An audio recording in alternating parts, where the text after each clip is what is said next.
Hi, this is a quick tutorial on how to change your speakers on your Mac. You need to go up to your Systems menu, and that is the little apple that is in the corner of your iPad. Then you click on System Preferences. Then you click on Sound.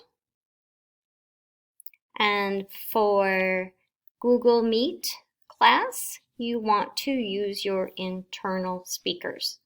So make sure you are clicking on the option internal speakers. If you don't see this, make sure that you have the tab output in blue, that you've chosen that tab, and then you can make sure that you have internal speakers on. The other thing you want to check, make sure that there's a balance between your left and your right speaker. This should be in the middle. Also make sure that this is not on mute. If there's a check here, that means your system is on mute. And you also should keep this in your menu bar, so you want to have this checked. And that should be how you can get your speakers to work on Mac.